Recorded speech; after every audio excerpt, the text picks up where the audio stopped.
फागुन मास के शुक्ल पक्ष की एकादशी को आमल की या रंगभरनी एकादशी कहते हैं।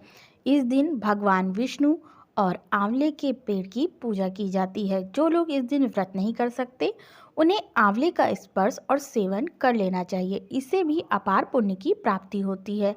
आमल की एकादशी के बारे में मान्यता है कि इसी दिन भगवान विष्णु ने सृष्टि की रचना के लिए ब्रह्मा जी और आंवले के वृक्ष को प्रकट किया था।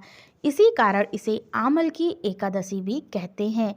इस दिन से ही होली की शुरुआत हो जाती है। पौराणिक कथाओं के अनुसार माना जाता है कि देवी लक्ष्मी और भगवान विष्णु आंवले के पेड़ में निवास करते हैं। यही कारण है कि आमल की एकादशी की संध्या पर बहुत से लोग आंवले के पेड़ की पूजा करते हैं। साल 2024 में आमल की एकादशी का व्रत 20 मार्च 2024 दिन बुधवार को रखा जाएगा। पारण होगा 21 मार्च को दोपहर 1:41 से शाम को 4:07 तक। एकादशी तिथि का आरंभ होगा 20 मार्च 2024 को सुबह 12:21 पर और एकादशी तिथि की समाप्ति होगी 21 मार्च 2024 को सुबह 2:22 पर।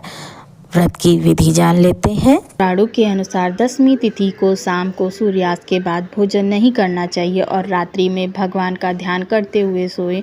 एकादशी व्रत रखने वाले को अपने मन को शांत एवं स्थिर रखे। किसी प्रकार की द्वेष भावना क्रोध मन में ना लाएं।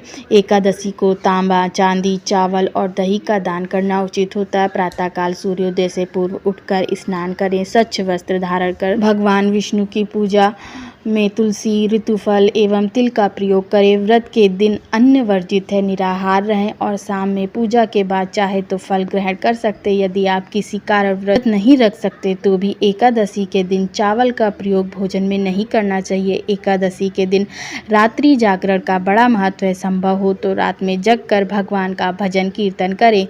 एकादशी के दिन विष्णु सहस्त्र नाम का पाठ करने से भगवान विष्णु की विशेष कृपा प्राप्त होती है। अगले दिन द्वादशी तिथि को ब्राह्मण को भोजन कराने के बाद स्वयं भोजन करें। व्रत की कथा। 88,000 ऋषियों को संबोधित करते हुए सूत जी ने कहा, हे विप्रो, प्राचीन काल की बात है। महान राजा माधांता ने वशिष्ठ जी से पूछा, हे वशिष्ठ जी, यदि आप मुझ पर प्रसन्न हैं तो ऐसे व्रत करने का विधान बताने की कृपा करें जिससे मेरा कल्याण हो। महर्षि वशिष्ठ जी ने कहा, हे राजन, सब व्रतों से उत्तम और अंत में मोक्ष देने वाला आमल की एकादशी व्रत है। राजा माधांता ने कहा, हे ऋषि श्रेष्ठ, इस आमल की एकादशी के व्रत की उत्पत्ति कैसे हुई? इस व्रत के करने का क्या विधान है? वेदों के ज्ञाता कृपा कर यह सब वृत्तांत मुझे विस्तार पूर्वक बताइए। महर्षि वशिष्ठ जी ने कहा, हे राजन, मैं तुम्हारे समक्ष विस्तार से इस व्रत का वृत्तांत कहता हूँ। यह व्रत फागुन मास के शुक्ल पक्ष में होता है। इस व्रत के फल के सभी पाप समूल नष्ट हो जाते हैं। इस व्रत का पुण्य 1000 गौदान के फल के बराबर है। आंवले की महत्ता उसके गुणों के अतिरिक्त इस बात में भी है कि इसकी उत्पत्ति भगवान विष्णु के श्रीमुख से हुई है। अब मैं आपको एक पौराणिक कथा सुनाता हूँ। प्राचीन समय में वैदिक नामक एक नगर था। उस नगर में ब्राह्मण, वैश्य, क्षत्रिय, शूद्र चारों वर्ण के लोग प्रसन्नतापूर्वक रहते थे। नगर में सदैव वेद ध्वनि गूंजा करती थी। उस नगरी में कोई भी पापी, दुराचारी, नास्तिक आदि नहीं था। उस नगर में जयद्रथ नामक चंद्रवंशी राजा राज्य करता था। वह उच्च कोटि का विद्वान तथा धार्मिक प्रवृत्ति का व्यक्ति था। उसके राज्य में कोई भी गरीब नहीं था और ना ही कंजूस। उस राज्य के सभी लोग विष्णु भक्त थे। वहाँ के छोटे बड़े सभी निवासी प्रत्येक एकादशी का उपवास करते थे। एक बार फागुन माह के शुक्ल पक्ष की आमल की नाम की एकादशी आई। उस दिन राजा और प्रत्येक प्रजाजन, वृद्ध से लेकर बालक तक, आनंद पूर्वक उस एकादशी का उपवास किया। राजा अपनी प्रजा के साथ मंदिर में आकर कलश स्थापित करके धूप, दीप, नैवेद्य, पंचरत्न, छत्र आदि से धात्री का पूजन करने लगा। वे सब धात्री की इस प्रकार स्तुति करने लगे, हे धात्री, आप ब्रह्मा स्वरूपा हैं। आप ब्रह्मा जी द्वारा उत्पन्न हो और सभी पापों को नष्ट करने वाली हैं। आपको मेरा नमस्कार है। आप मेरा अर्थ स्वीकार करें। आप श्री रामचंद्र जी के द्वारा सम्मानित हैं। मैं आपसे प्रार्थना करता हूँ कि मेरे सभी पापों को हरण करो। उस मंदिर में रात को सभी ने जागरण किया। रात के समय उस जगह एक बहेलिया आया।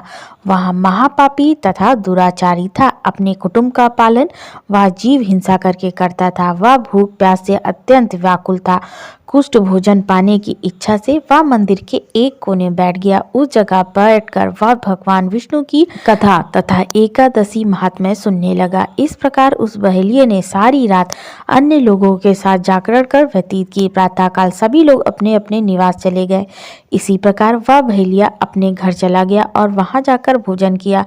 कुछ समय बीतने के बाद उस बहेलिये की मृत्यु हो गई। उसने जीव हिंसा की थी, इस कारण वह घोर नरक का भागी था। परंतु उस दिन आमल की एकादशी का व्रत तथा जागरण के प्रभाव से उसने राजा विदुरथ के यहाँ जन्म लिया।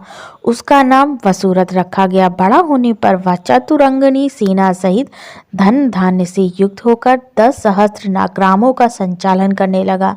वह तेज में सूर्य के समान, कांति में चंद्रमा के समान, वीरता में भगवान विष्णु के समान तथा क्षमा में पृथ्वी के समान था। वह अत्यंत धार्मिक, सत्यवादी, कर्मवीर और विष्णु भक्त था। वह प्रजा का समान भाव से पालन करता था। दान देना उसका नित्य कर्म था। एक बार राजा वसुरथ शिकार खेलने के लिए गए। दैव योग से वन में वह रास्ता भटक गए और दिशा का ज्ञान न होने के कारण उसी वन में एक वृक्ष के नीचे सो गए।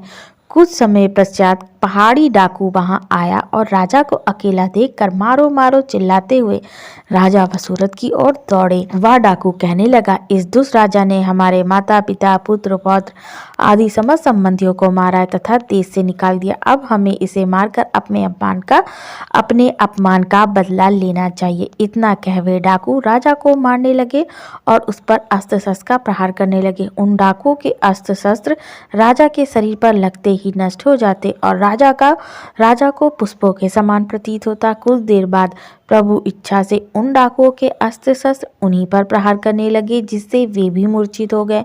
उसी समय राजा के शरीर से एक दिव्य देवी प्रकट हुई। वह देवी अत्यंत सुंदर वस्त्रों से युक्त तथा आभूषणों से अलंकृत थी। उनकी भ्रुकुटी टेढ़ी थी। उनकी आंखों से क्रोध की भीषण लपटें निकल रही थी। उस समय वह काल के समान प्रतीत हो रही थी। उन्होंने देखते ही देखते उन सभी डाकुओं का समूल नाश कर दिया। नींद से जागने पर राजा ने वहां अनेक डाकुओं को मृत देखा। वह सोचने लगा कि किसने इन्हें मारा, इस वन में कौन मेरा हितैषी रहता है। राजा वसुरथ ऐसा विचार ही कर रहे थे, तभी आकाशवाणी हुई, हे राजन, इस संसार में भगवान विष्णु के अतिरिक्त तेरी रक्षा कौन कर सकता है। इस आकाशवाणी को सुनकर राजा ने भगवान विष्णु का स्मरण कर उन्हें प्रणाम किया। फिर अपने नगर को वापस आ गया और सुखपूर्वक राज्य करने लगा। महर्षि वशिष्ठ जी ने कहा, हे राजन, यह सब आमल की एकादशी के व्रत का प्रभाव था। जो मनुष्य एक भी आमल की एकादशी का व्रत करता है वह प्रत्येक कार्य में सफल होता है और अंत में वैकुंठ धाम को पाता है। जय श्री कृष्ण।